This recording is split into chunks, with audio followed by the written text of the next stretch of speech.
Eu acho que a questão não é das diferenças, que existem muitas diferenças. A questão é que eu entendo é que estes países chamados a periferia se deviam ter unido e ter uma estratégia comum em relação à Europa, em relação ao diretório das grandes potências. Esta é uma questão. Segunda questão.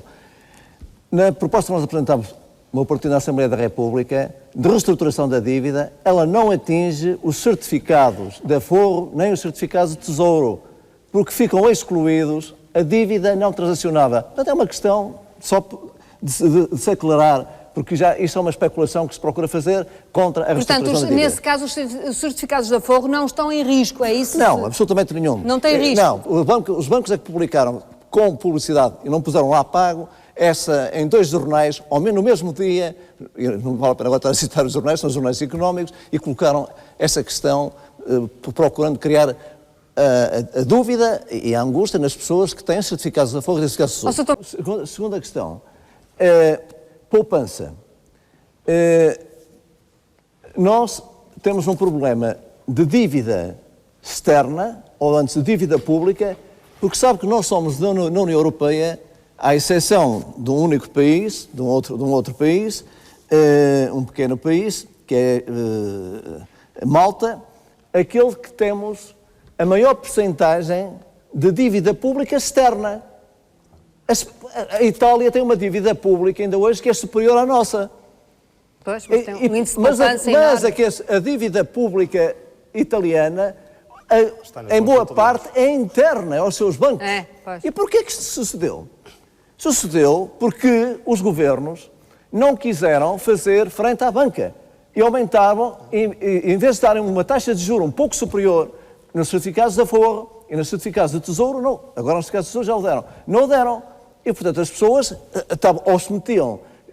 ou se metiam na banca, nos depósitos, ou iam para os certificados de aforro, ou entravam nos conselhos, na altura, em que ganhavam muito dinheiro, até que depois veio a crise e veio tudo para água abaixo. Quanto à poupança, muito bem, mas o problema central é este. É que as pessoas consumiram porquê? Para passar a culpa para as pessoas.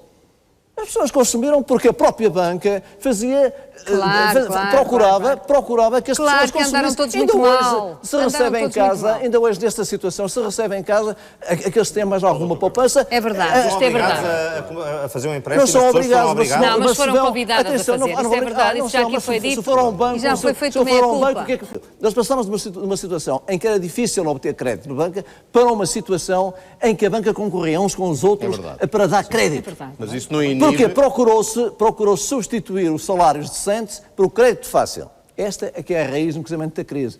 Porque a grande contradição está nisto. É que por um lado é necessário poupar, mas por outro lado é necessário consumo. Porque a economia não anda sem o consumo global. Procura-se na exportação que a exportação resolva o problema. Mas como todos os países estão a apostar na exportação e como a crise é global e ainda se pode agravar, naturalmente que é uma situação extremamente errada. Terceira questão. Muito de acordo com o que é feito. Privatizações. O que é que a Troika quer no fundamental da Grécia e de Portugal? Isto aqui em primeiro lugar. Privatizações. Para quê? Porque elas vão ficar, neste momento, são vendidas ao desbarato e vão ficar, grande parte delas, na mão do estrangeiro.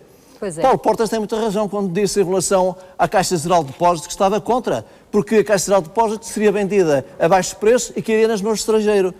E o Presidente da CIP ainda no outro dia disse que também não acha bem as privatizações. E então os seguros da Caixa? E então a EDP? E então a REN? Esses não cairão na mão do estrangeiro? E depois o que é que vai suceder? O que vai suceder é isto. O que vai suceder é isto. É que nós tínhamos em 1996, o que saía de lucros das empresas era 281 milhões de euros e hoje são 4.636 mil milhões. Isto significa, esta curva.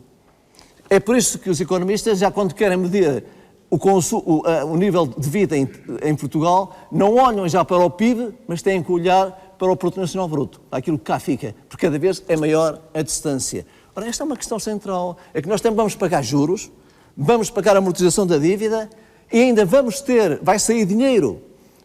Não entra no Estado, porque com as privatizações, os dividendos acabam por sair. Basílio Horta, na última conferência, do Instituto de Exportação, o que é que ele nos disse? Em média, por cada 1.000 euros de lucro, são reinvestidos cá 19. Portanto, o resto sai. Ora, fala como o Presidente da República, é preciso aumentar a produção. Qual é o problema da produção? Quando liquidaram a agricultura, quando liquidaram as pescas. Alguém liquidou. Agora também não foi ninguém. Alguém liquidou. A verdade é que as pescas foram liquidadas. Daqui por 2 anos, façamos um prós e contras. E eu quero ouvir este senhor aqui ao meu lado a dizer a garantia, o que é que os mercados nos dizem? Depois de termos feito tanta coisa de sacrifício, os mercados vão nos emprestar a taxa. Isto é tudo cantigas, desculpe lá.